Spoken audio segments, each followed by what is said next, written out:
One of the challenges which I think most people probably experience when being treated with cancer is that when you finish treatment and you go back to your oncologist, you're feeling, great, this is all done now, and you in the back of your mind you're really hoping, well, that's right, I've done this, and of course the oncologist is never going to be anything more than low key and okay, that's fine, I'll see you in 3 months' time. And so that's a really challenging thing, because you want to celebrate, and yet the message you receive, which is the right message, is that look, it's not over yet, and in fact this is going to go on for quite a long time. At the completion of my treatment, it was actually really strange. I felt really isolated, because going from sort of a process of being cared and looked after and sort of feel like you're not important but people are fussing over you, to all of a sudden having nothing was really difficult to adjust to. And one of the things I also struggled with was friends and family, and even though with their good intentions, because you start to look better, they think that everything's okay and that you're better. So even though you may look okay on the outside, on the inside you've still got an enormous amount of work to sort of come up to speed, and that changes with everybody. Everybody's story is different, and everybody, I suppose, takes different times to sort of get normal. Yeah, it is very difficult. You have that initial elation and thank God it's over, and then, oh, what do I do now? And there's a sense of loss too. You lose the frequent contact with your consultant and your medical team, and you just sort of, you don't know what to do next, what happens now, and you just have to go with the flow and allow your body to recover, and it will recover at its own pace, and you can't hurry it, you've just got to be as healthy as you can, and it's quite difficult. So I sat at home probably for another couple of weeks, exercise of about a 300-yard walk a day, which is quite a long way at that time, and just slowly built myself up. Just spent every day just going out to do a little bit more, a couple extra steps every day just to build myself up. Tried to get myself back to work, may have gone back a little earlier than expected, but work were good. They gave me some duties that were lighter duties than normal, so to try and get me back to work, which was a good for your mindset as well, getting back to the normality of life again. I got to 6-7 months down the track, and I'm sitting down for a meal one night where I'd probably have a small snack at it and push the rest aside, and I'm sitting there thinking, I'm hungry. And my wife said, what's wrong with you? And she said, I said to her, I'm hungry. She goes, what do you mean?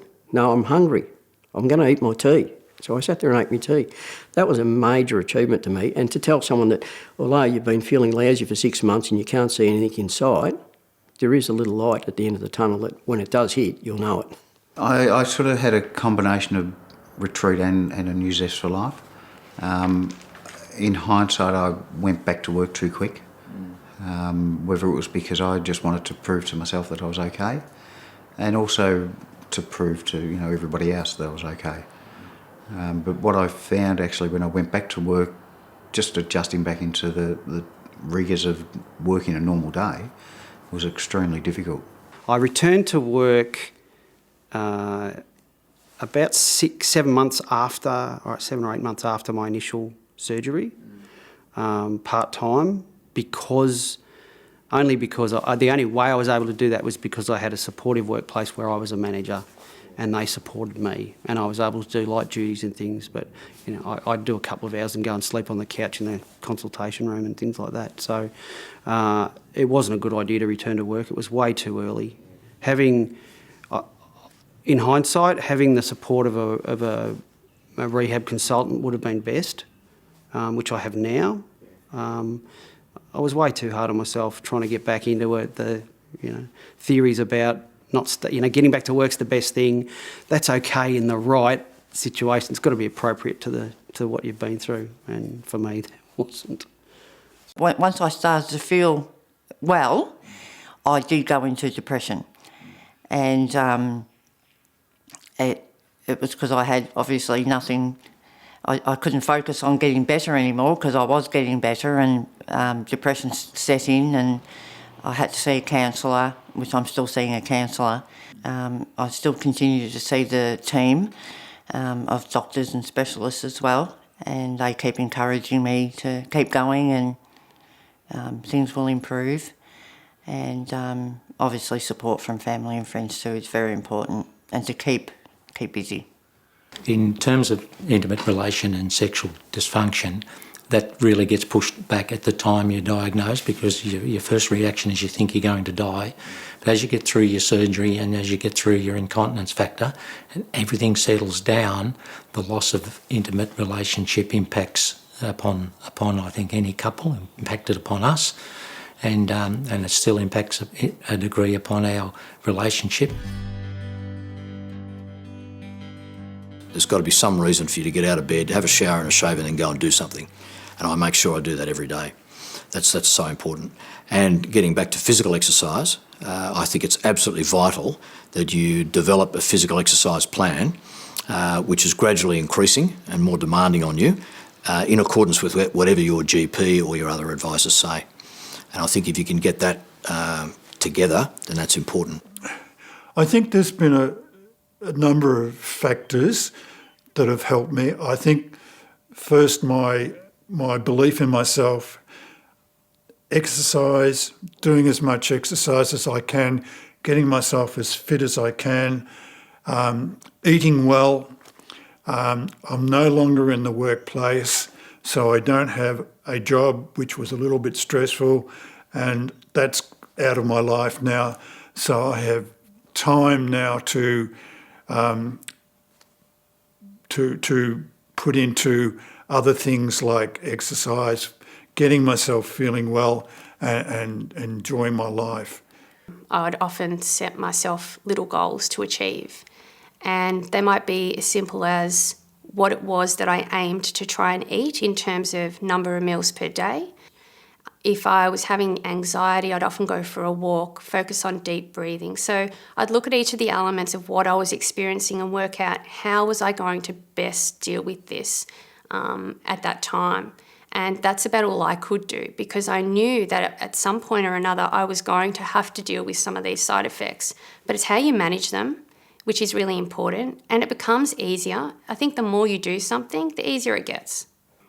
And I didn't receive this wonderful gift of this epiphany that everyone, and you read it, you see it on the internet, and people talk about it all the time. They talk about the fact that, I'm just, so in love with life now that I never was. I was a stockbroker and all I cared about was money, and now, I grow turnips out and I smell the earth and that sort of stuff. But I just thought, that's just bullshit. And I was lucky because I had someone who I was talking this through, and he said, it's bullshit. Talking to some friends, one of who's a nutritionist, and other people who'd had experiences with cancer or tumours, they suggested integrative medicine. 12 months on from where I was, I have a whole lot more energy than I did. I don't have as many fatigue days. I'm far better able to manage my fatigue, and it really is about management, not about it going away altogether. But balancing appointments with rest days and those sort of things. My GP is fundamental to my ongoing health. So we have a plan, we've got different flu vaccinations and all sorts of vaccinations, keeping me well as well, and just touching base, ensuring that I'm going okay. And the nice thing is that a GP knows you fully, not just the cancer, but everything about you. And so they have the whole picture, and they're better able to make those decisions, or help me make, so I felt like it was a joint thing. We discussed it and made those decisions together. So I'm just taking it slowly. I'm doing more things, adding more things in each day, using my brain, trying to get back to some normality like I had, but it's slow, and accepting that it's slow. 4 or 5 years ago, men would never have discussed this, and that's so true. I've found this. I've got associates that have have prostate cancer won't discuss it. And I really feel they're letting themselves down badly. Every time I've attended support group anywhere, I've come out better educated and more confident about handling my future. Yeah, look, when I was originally diagnosed, there wasn't much out there in terms of support groups, and I actually became involved in a really newly developed support group. I just think that everybody has something to offer somebody else, whether they're, 20 or 30 years older or 20 or 30 years younger. At the end of the day, we all share similar experiences, and that's been really important. I'd had 2 operations within a few months where I'd had my stomach open, so I was having some difficulty. And I went along to, I was referred to a rehab program at Donvale, and I had some intensive physio there, which was excellent. And I followed that up with some at my local council, an exercise program at my local council. I get very apprehensive as I get to the PSA test.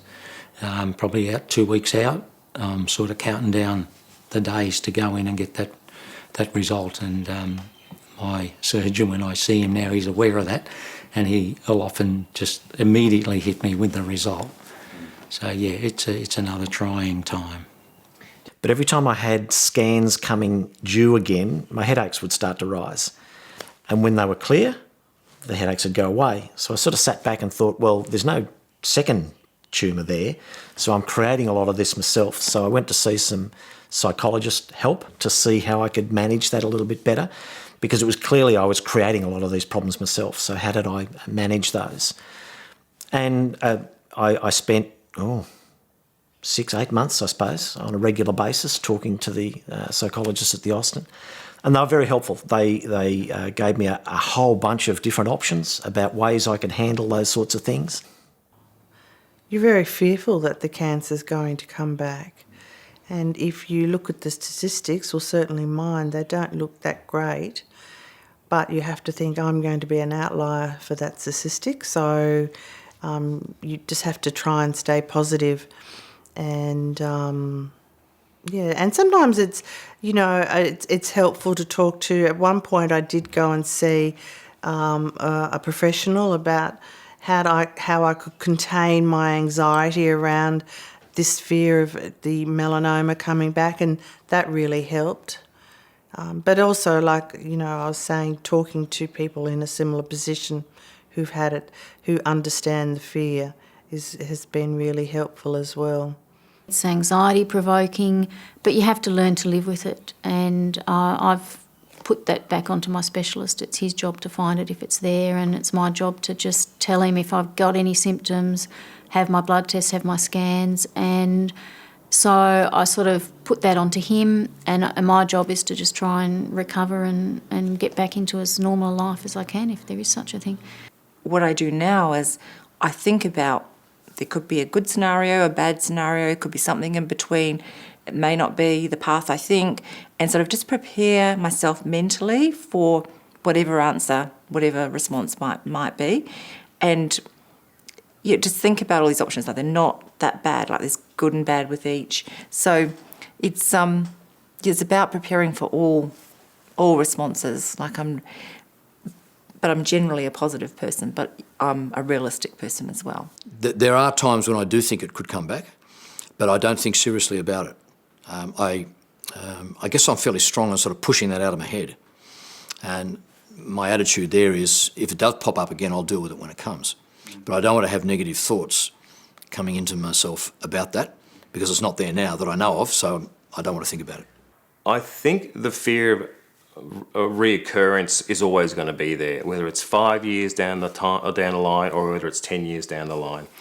I think that the further you move away from anything happening, then you start to have that sense of it recurring, gets smaller and smaller. It's ongoing, and I don't have any reservations about it coming back. It could do that, but I believe strongly in the quality of life at this moment I have a good quality of life and I'm enjoying my life and I'm feeling well. That is all important to me, and that's what I set out to achieve, and luckily it's happened. Plans now, I'm back at work. I must admit, sort of like after the bone marrow transplant, they advised me that yes, I am going to be fatigued, and I thought, yeah, that won't happen. I'll be fine. Yeah, it doesn't work like that. You do actually get a little bit fatigued, and it does take a little while to get back into fitness. I will never run a marathon. Sorry, but I'm not going to be doing that. I'm enjoying life. I'm catching up with friends and family. I'm back at work. I'm back doing my volunteer work that I do as well, and I'm having a really good time. I've got fantastic friends, and second chance at life, I suppose. Well, I think you just have to pick up where you left off in some ways. I try to keep my life as normal as possible. If there's something to be said, say it straight away. If there's something you need to do, or don't put it off. Don't put it off, and that'll help you, I think. And just, I don't know, I just kept really busy with my little kids. I'm in my mind, I have goals for survivorship. You then have your treatment, and then you have this idea as you're going through treatment that you're going to go back to that normal life. And I think once you get there, there's that realisation that you've changed and that your life has changed, and that normal life you left behind before diagnosis is not going to be there anymore. You cannot go back to that. You have to make adjustments. What you'd like to think is you're going to make positive adjustments. You know, you're going to go outside and appreciate that view that little bit more. You're going to go and you're going to take your relationships and nurture them more and be more appreciative of what is around you. And that does happen. And that doesn't happen for everyone. I found it happen with myself. I found that I feel quite invigorated. It's a big thing. Being diagnosed with cancer is there's no trivialising it. You know, it's a major occurrence in your life. It's a major event, and so of course it's going to have an effect. But as with anything else, if you can try and draw something positive from it, then it can only be helpful. And if I just refuse to let it get on top of me. I refuse to let it be the big thing in my life. It's not the big thing in my life. It's just another thing in my life, and I have to deal with it, and the same as I have to deal with other things, you know.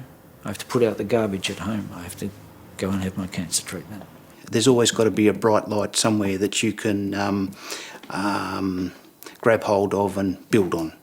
And I think you can't be positive every day. Some days you feel, but overall I feel fantastic, I feel great, and I try and pick out the best in people and the outlook of the day. And I think we have great advances in the medical profession, terrific surgeons, and great treatment options. So I'm really excited about the future.